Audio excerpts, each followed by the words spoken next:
ஏன் சாமி நம்ம குருசாமி கிட்ட எப்ப சாமி நீங்க சிசியரா சேர்ந்தியா? அடே இந்த ஆளு மரத்துக்கு மரம் உண்டியில வச்சு வசூல் பண்ணிட்டு ஜெயிலுக்கு வந்தவன். நான் ஏற்கனவே ஜெயில இருந்தவன். அப்ப நீங்க ஜெயில இருந்தவங்களா?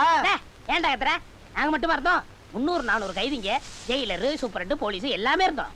அது இந்த ஊர் ஜனங்களுக்கு தெரியுமா? இது வரைக்கும் தெரியாது. நீ ஏதாவது உளர்ன அடிக்கிற அடியில பூமிக்குள்ள போயிருவ. நான் யானே சொல்ல போறேன்.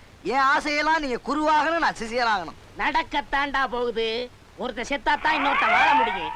அந்த மந்திரவாதி ராத்திரில தூங்கும் போது பெரிய தேங்காய் எடுத்து அவ மண்டையில உடைச்சிட்டு, ஐயோ மந்திரவாதி ராத்திரி கபால வெடிச்சு செத்து போயிட்டாரு அப்படின்னு ஊருக்குள்ள கதை கிட்ட அப்புறம் நான் குரு நீ சிசியம் தான். என்கிட்ட நல்லபடியா நடந்துக்கிட்டேன்னா உன்னை நான் வச்சுக்கிறேன்.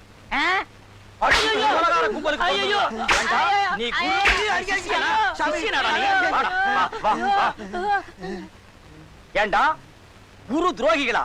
என்ன தைரியம் இருந்தா நான் தூங்கும் போது தேங்காயால் அடிச்சு கொன்னுட்டு ஊருக்குள்ள போய் கபாலம் அடிச்சு செத்துட்டாருன்னு சொல்ல ஐடியா பண்ணிட்டு இருக்கீங்க.